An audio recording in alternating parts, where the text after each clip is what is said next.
Uma produção. Olá a todos, o meu nome é Hugo e no outro dia achei interessante.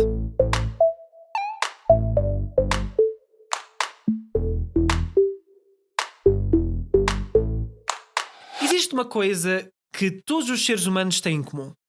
Algo que digo com a maior das certezas, sem hesitação, porque é necessário para a nossa sobrevivência. Nós respiramos. Respirem comigo. Ai que bom, não soube bem. E isto é algo que nós tomamos como garantido. Aliás, é algo automático que o nosso corpo faz.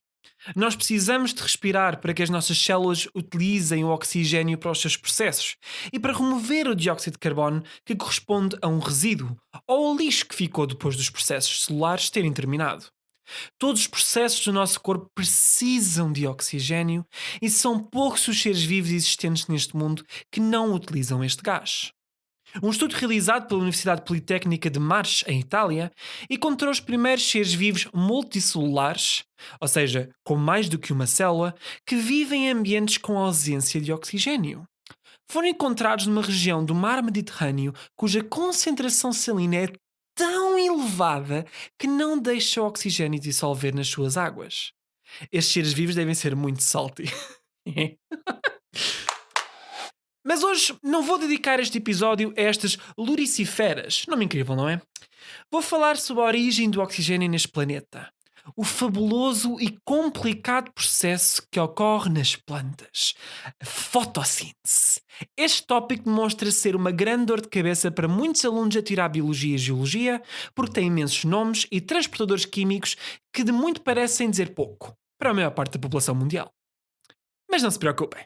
Estou cá para ajudar. O meu nome do meio é fotossíntese. Hugo Fotossíntese Betancourt. Trademark.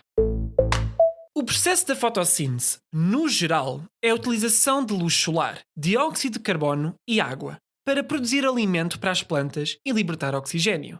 Este processo está dividido em duas fases: a fase dependente da luz e a independente da luz. Os nomes indicam a diferença entre eles bastante bem, mas o primeiro utiliza a luz solar e a segunda normalmente acontece à noite, quando a luz solar não se encontra presente, sendo assim independente.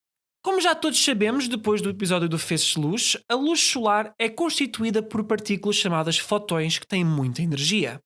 Estes fotões vão transferir a sua energia para a clorofila encontrada nos cloroplastos.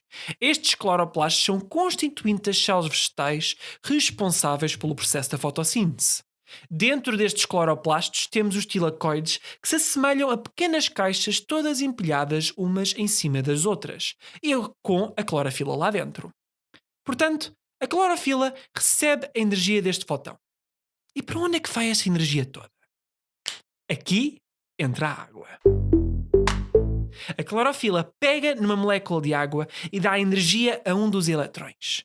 Este eletrão fica todo excitado, acreditem ou não, este é o termo cientificamente correto, e sai da molécula partindo a água nos seus componentes mais básicos, o hidrogênio e o oxigênio. E é nesta fase que o oxigênio que conhecemos e adoramos é libertado. Ok, estão todos a acompanhar? Boa, excelente trabalho pessoal, mega cientistas. Da última vez que nós vimos os nossos heróis, os cloroplastos, o eletrão da molécula da água tinha sido excitado e o oxigênio e hidrogênio libertados. O oxigênio libertado para a atmosfera, mas para onde é que vai o eletrão? Bem, vai passeando aos saltos pelas paredes dos tilacoides, pretendo energia a cada salto que dá. A isto chamamos a cadeia transportadora de eletrões.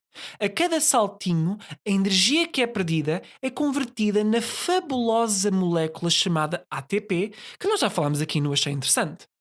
Este ATP vai armazenar a energia para depois ser utilizada na fase independente da luz. Os hidrogénios vão então ligar-se a um transportador chamado NADH, que é basicamente o segurança dos hidrogénios. Vai protegê-los e andar com eles de um lado para o outro. Pronto. Temos tudo da fase dependente da luz. ATP, NADH e O2 libertado. Agora vem a fase independente, que eu não vou entrar em muito detalhe, porque gosto imenso de vocês e não vos desejo mal nenhum. Nesta fase, as células vegetais vão usar toda aquela energia armazenada pelo ATP e os hidrogénios a serem carregados pelo NADH para produzir o seu alimento. Geralmente, esse alimento são moléculas de glicose ou açúcar que a planta utiliza para sobreviver. Este processo que origina o alimento tem o nome de ciclo de Calvin, cujo nome veio do seu criador, o Calvin do Calvin e Hobbes.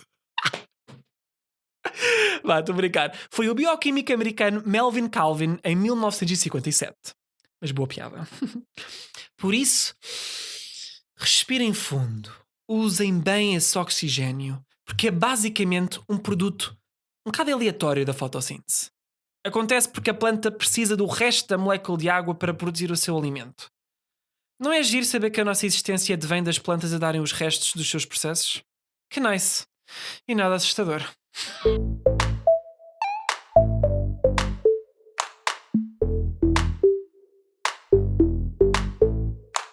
Muito obrigado por ouvirem mais um episódio do Achei Interessante. Se acharam interessante, podem seguir-nos em qualquer plataforma que estejam a ouvir o nosso podcast.